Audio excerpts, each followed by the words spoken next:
Okay, here we got the KYMRON XTL30. I've got a track that's starting to come off, so I'm trying to get it back on.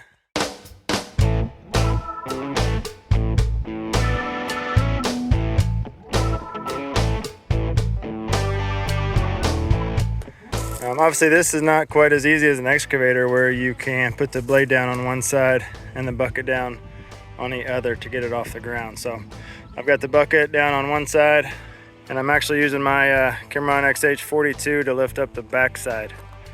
I know not everybody has another machine sitting around to do this, so you may have to get a floor jack or some other type of bottle jack to lift up the back side.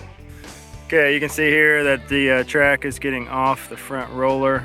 It's primarily because I was on this angled grade here and I just kind of worked it off before I caught it. The back roller is the one that slides in and out to tension your tracks. There's a cylinder, you can see the body of it right there that runs in that frame. And the grease fitting adapter is right there. It's just like on the excavator tracks. You'll need to take that adapter out to let all this grease that you can see moving here push out from this cylinder to allow our back roller to slide in and give us enough slack to get our track back on. Okay, here we got our adapter pulled out. Most likely going to be covered in grease like this. Okay, here it is all cleaned up. So this goes into your cylinder.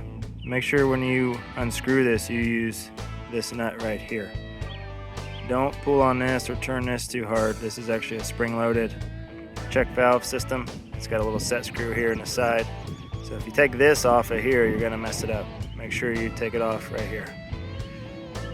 With our grease squeezing out of the system, we can see our back roller here has slid in just about as far as it can go until it touches the other roller.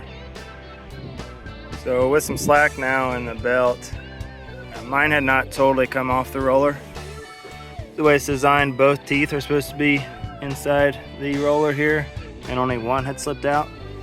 So there was enough slack that once all the grease came out, I was able to turn the machine on and just turn this track a little bit, and it found its way back into center. Which probably would be the case for yours. It's going to be pretty hard to lose this totally off the roller unless your tracks are extremely loose. Just because of both teeth sitting on the inside of every roller, it does keep them in track a little bit better than an excavator. Now that we're back in line, we're going to clean out all this grease and get that grease adapter fitting put back in the end of the cylinder. Get our grease gun out and we'll pump it up to tension. Okay, I got it back in there, got it snug. It is definitely not easy, sort of a big pain in the butt. I have to get that in there. You can only make little tiny fractional turns, so it takes about 1,000 it feels like, but eventually it'll get snug to the point where you actually start turning this cylinder in there, which is okay, it's not a problem. So if you do get to the point where your grease nipple is not in the right angle, just keep turning until you get all the way back around and it's pointed where you need it. Now we'll lift it back off the ground. We'll get our grease gun. We'll fill it up with grease and get our tracks tensioned. And you may be asking, why didn't you just try to drive it back on? Well, I definitely did that for a while. Taking that grease adapter out was the last resort. The problem was the way this track was lodged into here. Whenever I would try to go backwards, it was actually starting to tear the track on this edge right here. And going forward, it was in such a bind that it couldn't move. So I really had no option other than to take the grease out so that way this roller could slide forward. But either way, here we are, ready to take our grease gun, which we got here, and we got a jack or lift the machine up. That way we got slack here, that way this back roller can slide freely. So we'll do that now. Okay, we got it off the ground. We got our grease gun here, ready to go. We're connected in there, ready to pump.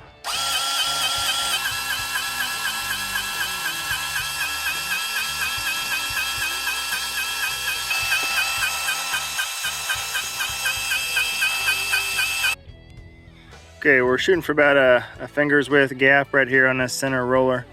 That's the way the other side is, so I'm matching it to that. So we're just about there. Okay, I've got it where I want it now. And it used almost an entire tube of grease. So You'll definitely want a powered one. If you don't have one, you can just get a cheap one like this off Amazon. Actually works pretty well. If you're pumping that by hand, I don't know, it was probably over 100 pumps.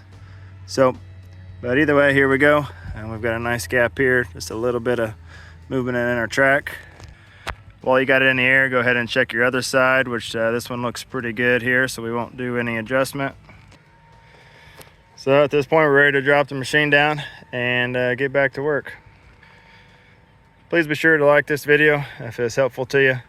And you can find out all equipment information about KYMRON and more helpful videos at parsley-equipment.com.